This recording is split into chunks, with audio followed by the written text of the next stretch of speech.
David Lynch and Mark Frost in the year 1989 would change TV as a medium forever, with their TV show Twin Peaks introducing and popularizing many elements which are now the norm on TV.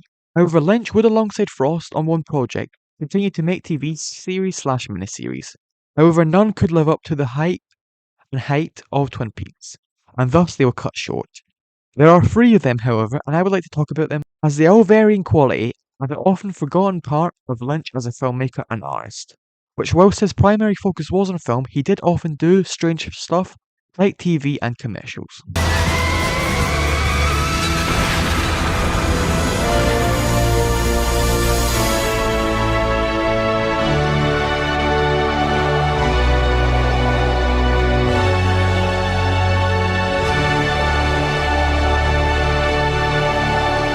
This is essentially Lynch and of course Mark Frost's attempt at humour, which Lynch would feature in several of his films and would seem to be scared of doing. I'm very interested in humor. I'm interested in a humor that can sit next door to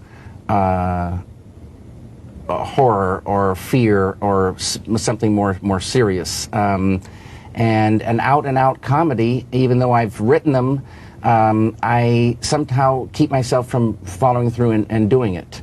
However, on the air, it's essentially that, in my opinion, with most of its characters being very over the top intentionally. The basic plot of the pilot episode goes following a 1950s live variety TV show called The Lester Guy Show, which shows the stress before a show going on air, from learning the lines and where they should be at certain times, and essentially every episode it goes wrong, which we see in the pilot episode, due to the incompetency of most of the characters, a director who nobody can understand. Your ironing. How is your ironing? Betty, how is your ironing? Says his assistant. Betty, the new actress, is new to acting and is portrayed as simple-minded but good-intentioned. Lester Guy himself is a washed-up actor and needs silence to be able to concentrate. Buddy Budwaller, the president of the broadcast company, is portrayed as overly aggressive and paranoid. That can never happen! Tone is more outwardly humorous and over the top, like a Naked Gun film, with the characters often doing ridiculous things, which in my opinion is quite funny. Like the German director using the speakerphone the wrong way round, to that same guy crying at the intentionally poorly written melodrama, Cat! Vertigan! to Blinky Watts, who has a made-up condition called Bosman's Complex, in which he can see 25.6 times as much as other people. Now, it would look something like this. And thus, if everything isn't in the correct place, he would start to press random buttons, often scaring cast members to do it.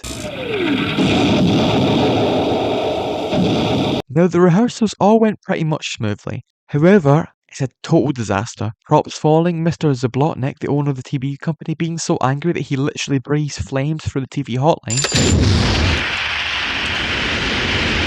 Some random guy being on set, and when he tries to leave, his suspenders get caught, and thus accidentally take out Lester Guy.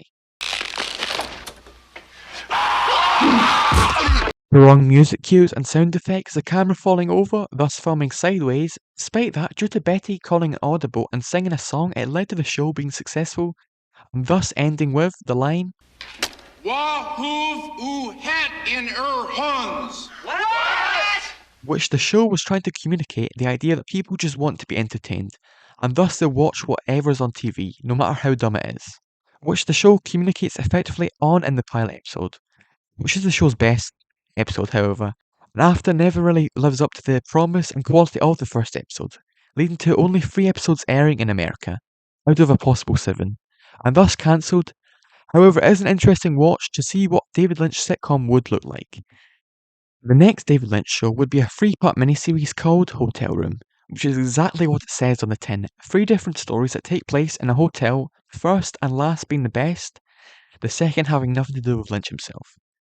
The show would be commissioned if it was received well, however it wasn't, and thus HBO chose not to commission it, which I understand both from a business standpoint and the fact, in my opinion, the idea, while creative, was very limited and would require a patient audience, like we see in each episode, as it's just people talking to each other in a hotel room, which does, however, give us some great performances from the likes of Crispin Glover and Alicia Witt, who really steal the show in their episode due to it being very Lynchian, from the strange dialogue to the dreamlike feel of it, wherein you're not sure what's real and what isn't.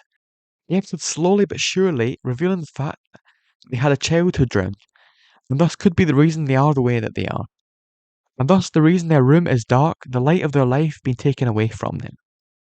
Thus the ending, wherein they kiss and their room is engulfed in light. Overall, not incredible, though the third episode in particular is an interesting watch and feels very Lynchian.